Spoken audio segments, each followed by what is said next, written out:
Hi all. ഇപ്പോൾ നമ്മൾ SLC സ്റ്റുഡൻസിന് എല്ലാവർക്കും ക്ലാസ് സ്റ്റാർട്ട് ചെയ്യാൻ പോവുകയാണല്ലേ. സോ നമ്മൾ പുതിയൊരു വർഷത്തിലേക്ക് കടക്കുകയാണ്.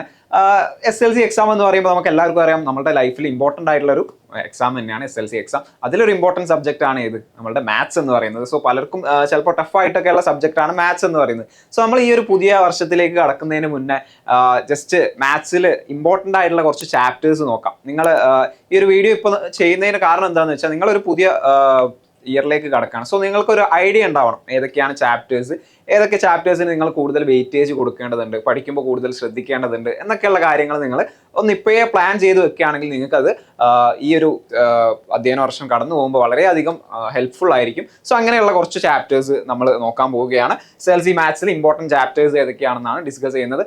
സോ ഇത് നമ്മൾ ചുമ്മാ ഓരോ ചാപ്റ്റേഴ്സ് എടുത്ത് പറയുന്നതല്ല, നമ്മൾ പ്രീവിയസ് ഇയർ എക്സാമിനെ ബേസ് ചെയ്തുകൊണ്ട് അതിൽ വെയിറ്റേജ് കൺസിഡർ ചെയ്തുകൊണ്ടാണ് ഞാൻ ഇവിടെ ഓരോ ചാപ്റ്റേഴ്സിൻ്റെ ഇമ്പോർട്ടൻസ് പറയുന്നത്. സോ നമുക്ക് നോക്കി നോക്കാം. ഇവിടെ ഇതാ നമുക്കറിയാം, നമുക്ക് 13 ചാപ്റ്റേഴ്സ് വരുന്നുണ്ട് SLC മാത്സിൽ.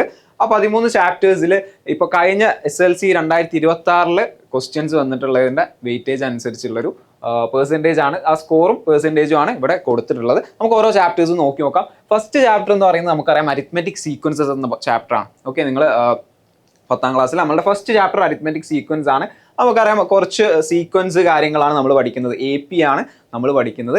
അതിൻ്റെ തന്നെ ബാക്കിയായിട്ട് തുടർച്ചയായിട്ട് വരുന്ന ഒരു ചാപ്റ്ററാണ് അരിത്മെറ്റിക് സീക്വൻസസ് ആൻഡ് അൾജിബ്ര എന്ന് പറയുന്നത്. നിങ്ങളുടെ ടെക്സ്റ്റിലെ 3ാമത്തെ ചാപ്റ്ററാണ്. സോ ഈ 2 ചാപ്റ്റേഴ്സും വളരെ വളരെ ഇമ്പോർട്ടൻ്റ് ആണെന്ന് മനസ്സിലാക്കുക. നല്ലപോലെ സ്കോർ അവിടുന്ന്, നല്ലപോലെ മാർക്കിന് നിങ്ങൾക്ക് എക്സാം അവിടുന്ന് ക്വസ്റ്റ്യൻ വന്നിട്ടുണ്ട്.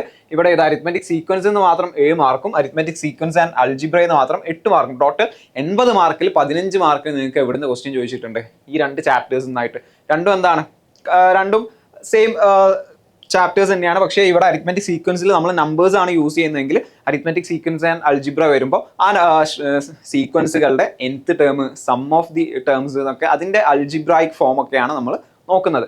ഓക്കെ, സോ അത് ആ 2 ചാപ്റ്റേഴ്സും നമുക്ക് എന്ത് ചെയ്യാം, വളരെ ഇമ്പോർട്ടൻ്റ് ആണെന്ന് മനസ്സിലാക്കുക. 10ഉം 8.75ഉം 18.75% വെയിറ്റേജ് ആ ചാപ്റ്ററിന് 2026 ക്വസ്റ്റ്യൻസ് വന്നിട്ടുണ്ട്. ഓക്കെ, അപ്പോൾ അതിൻ്റെ ഇമ്പോർട്ടൻസ് മനസ്സിലാക്കി തന്നെ നിങ്ങൾ പഠിക്കുക. അതേപോലെ തന്നെ നമുക്ക് പറയാൻ പറ്റുന്ന 2 ചാപ്റ്റേഴ്സ് ആണ് കോർഡിനേറ്റ്സും അതേപോലെ ജോമെട്രി ആൻഡ് അൾജിബ്ര എന്ന് പറയുന്ന 2 ചാപ്റ്റേഴ്സ്. ഓക്കെ, കോർഡിനേറ്റ്സിൽ നമ്മൾ ഒരു കോർഡിനേറ്റ് അല്ലെങ്കിൽ ഒരു കോർഡിനേറ്റ് പ്ലെയിനിൽ കുറച്ച് പോയിന്റ്സ് മാർക്ക് ചെയ്യാനുണ്ടാവും. അതേപോലെ 2 പോയിന്റ്സ് തമ്മിലുള്ള ഡിസ്റ്റൻസ് കാര്യങ്ങളൊക്കെയാണ് നോക്കുന്നതെങ്കിൽ അതിൻ്റെ തന്നെ ബാക്കിയായിട്ട് വരുന്ന ജോമെട്രി ആൻഡ് അൾജിബ്ര എന്നുള്ള ചാപ്റ്ററിൽ നമുക്ക് പറയാൻ പറ്റും. അതിൽ നമ്മൾ ഒരു ലൈനിൻ്റെ സ്ലോപ്പ്, അതേപോലെ ലൈനിൻ്റെ ഇക്വേഷൻ, ഇങ്ങനെയുള്ള ഒരുപാട് കാര്യങ്ങൾ കാണുന്നുണ്ട്. ഓക്കെ, സോ ഒരുപോലത്തെ ചാപ്റ്റേഴ്സ് ആണ് ഈ 2 ചാപ്റ്റേഴ്സും. അതിൽ നമുക്ക് കാണാൻ പറ്റും 13 മാർക്കിനാണ് അവിടുന്ന് ക്വസ്റ്റ്യൻ ചോദിച്ചിട്ടുള്ളത് 2026. അതായത് 16.25% വെയിറ്റേജ് ഈ 2 ചാപ്റ്റേഴ്സിനും ഉണ്ട്. അപ്പോൾ നിങ്ങൾ മനസ്സിലാക്കുക, അത് ഞാൻ പറഞ്ഞു, ഈ 2 ചാപ്റ്റേഴ്സ് അരിത്മെറ്റിക് സീക്വൻസും അരിത്മെറ്റിക് സീക്വൻസ് ആൻഡ് അൾജിബ്രയും, പിന്നെ അതേപോലെ തന്നെ കോർഡിനേറ്റ്സും ജോമെട്രി ആൻഡ് അൾജിബ്ര, ഈ 2 ചാപ്റ്റേഴ്സും വളരെ ഇമ്പോർട്ടൻ്റ് ആണ്. അതേപോലെ നമുക്ക് നോക്കുകയാണെങ്കിൽ അടുത്തൊരു ഇമ്പോർട്ടൻറ്റ് ചാപ്റ്റർ ആയിട്ട് നമുക്ക് പറയാൻ പറ്റുക ട്രിഗണോമെട്രി എന്നുള്ള ചാപ്റ്ററാണ്. നമുക്ക് നോക്കിയാൽ കാണാം 8 മാർക്കിന് ഇവിടുന്ന് ക്വസ്റ്റ്യൻ ചോദിച്ചിട്ടുണ്ട്. ട്രിഗണോമെട്രി എന്നുള്ള ആ ഒരു പോർഷനിൽ നിന്ന് ക്വസ്റ്റ്യൻ ചോദിച്ചിട്ടുണ്ട്. അതായത് 10% വെയിറ്റേജ് 2026 എക്സാമിന് ട്രിഗണോമെട്രിയിൽ നിന്ന് വന്നിട്ടുണ്ട്. ഓക്കെ, അപ്പോൾ ട്രിഗണോമെട്രി പലർക്കും ഭയങ്കര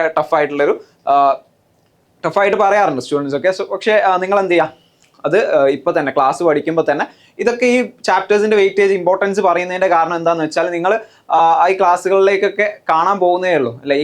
ഈ ചാപ്റ്റേഴ്സൊക്കെ നിങ്ങൾക്ക് വരാൻ പോകുന്നതേ ഉള്ളൂ, ഇതിൻ്റെ ക്ലാസ്സൊക്കെ നിങ്ങൾക്ക് വരാൻ പോകുന്നുണ്ട്. സോ ആ ഒരു ക്ലാസ്സിൽ ഇരിക്കുമ്പോൾ നിങ്ങൾക്ക് ഇതിൻ്റെ ഒരു ഇമ്പോർട്ടൻസ് മനസ്സിലാക്കിക്കൊണ്ട് നിങ്ങൾക്ക് പഠിക്കാൻ പറ്റണം. അങ്ങനെ നിങ്ങൾ പഠിക്കുകയാണെങ്കിൽ എന്ത് ചെയ്യാൻ പറ്റും, നിങ്ങൾക്ക് കറക്റ്റായിട്ട് ക്ലാസ്സസ് വാച്ച് ചെയ്ത് അതേപോലെ തന്നെ വീട്ടിൽ പോയിട്ട് ബാക്കി റിവിഷനൊക്കെ നടത്തിക്കൊണ്ട് ഈ ചാപ്റ്റേഴ്സ് പ്രിപ്പയർ ചെയ്യാൻ വേണ്ടി സാധിക്കും. കറക്റ്റ് ഒരു പ്ലാനോട് കൂടി മുന്നോട്ട് പോകാൻ സാധിക്കും. അതിന് വേണ്ടിയിട്ടാണ് ഞാനിപ്പോൾ ഈ കാര്യങ്ങൾ പറയുന്നതെന്ന് മനസ്സിലാക്കുക.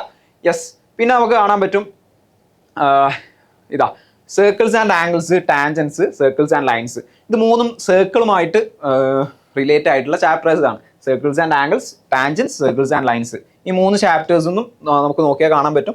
സർക്കിൾസ് ആൻഡ് ആംഗിൾസ് ഒന്നും ടാൻജൻസ് ഒന്നും 7 14 മാർക്കും, ഇനി സർക്കിൾസ് ആൻഡ് ലൈൻസും കൂടെ കൂട്ടുകയാണെങ്കിൽ 19 മാർക്കാണ് ടോട്ടൽ ഈ ഒരു സർക്കിൾസിൻ്റെ പാർട്ട് എന്ന് ചോദിച്ചിട്ടുള്ളത്. സോ സർക്കിൾസിൻ്റെ ആ ഒരു പാർട്ട് എത്രത്തോളം ഇമ്പോർട്ടൻ്റ് ആണെന്ന് നിങ്ങൾക്ക് മനസ്സിലാക്കാൻ വേണ്ടി പറ്റുന്നതായിരിക്കും.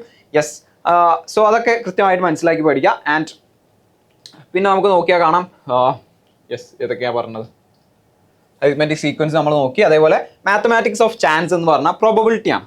ഓക്കെ, പ്രോബബിലിറ്റീൻ്റെ ചാപ്റ്റർ നമുക്ക് 5 മാർക്ക് ഉണ്ട്. വളരെ ഈസി ആയിട്ടുള്ള ഒരു ചാപ്റ്റർ ആണ്. കുറഞ്ഞ കോൺസെപ്റ്റ്സേ നമ്മൾ പഠിക്കുന്നുള്ളൂ. ഈസി ആയിട്ട് ഇതിൽ ക്വസ്റ്റ്യൻസ് ആൻസർ ചെയ്യാൻ പറ്റും.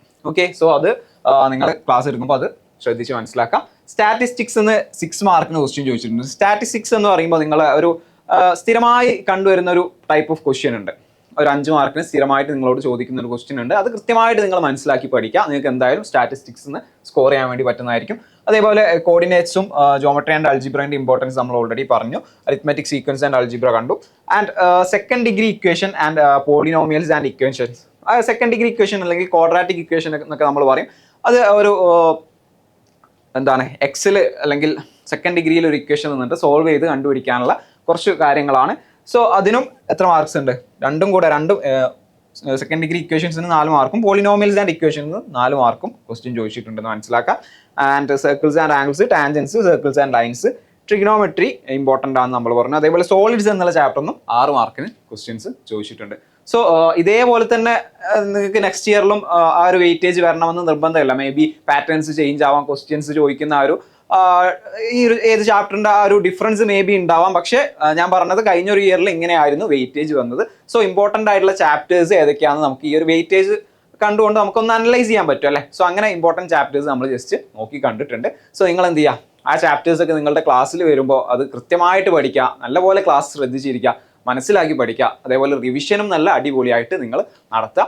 ഓക്കെ, SLC എക്സാമിലേക്ക് വരികയാണെങ്കിൽ വളരെ ഇമ്പോർട്ടൻ്റ് ആയിട്ടുള്ള ഒരു സബ്ജക്റ്റ് തന്നെയാണ് മാത്സ് എന്ന് പറയുന്നത്. സോ മാത്സ് നമ്മൾ ഒരു എക്സാമിൻ്റെ ടൈമിലേക്ക് പഠിക്കാമെന്ന് വിചാരിച്ചു കഴിഞ്ഞാൽ അത് വളരെയധികം ബുദ്ധിമുട്ടായിട്ട് വരും. സോ നമ്മൾ മാത്സ് ആദ്യം മുതലേ സ്ഥിരമായിട്ട് നമ്മൾ റെഗുലറായിട്ട് ഈ മാത്സ് പഠിക്കണം, പ്രാക്ടീസ് ചെയ്യേണ്ടതുണ്ട്. സോ അതിനൊക്കെ കൃത്യമായിട്ടുള്ളൊരു പ്ലാനിങ് നടത്താൻ വേണ്ടി നിങ്ങൾക്ക് ഇപ്പോൾ സാധിക്കുമെന്ന് ഞാൻ വിചാരിക്കുന്നു. ഈ ഒരു വെയിറ്റേജും കാര്യങ്ങളൊക്കെ നോക്കുമ്പോൾ ആ ഒരു പ്ലാനിങ് നിങ്ങൾക്ക് മുന്നോട്ടേക്ക് കറക്റ്റായിട്ടേക്ക് കൊണ്ടുപോകാൻ പറ്റുമെന്ന് ഞാൻ വിചാരിക്കുന്നു. ഇനി ഒരു SLC ടൈമിലുള്ള കറക്റ്റ് പാറ്റേൺസും കാര്യങ്ങളൊക്കെ അറിയാൻ, SLCൻ്റെ കുറിച്ച് എന്ത് അപ്ഡേറ്റ്സ് അറിയാനും വേണ്ടിയിട്ടും നിങ്ങൾ എന്ത് ചെയ്യുക, ഈ ചാനലൊന്ന് സബ്സ്ക്രൈബ് ചെയ്ത് വെക്കുക. എല്ലാവിധ അപ്ഡേറ്റ്സും നമ്മൾ ഈ ഒരു ചാനലിലൂടെ നൽകുന്നതായിരിക്കും. സോ നിങ്ങൾക്ക് മുന്നോട്ടേക്ക് ഒരു അടിപൊളി SLC അടിപൊളി ഒരു ഇയർ ഞാൻ ആശംസിക്കുന്നു. All the best. Thank you.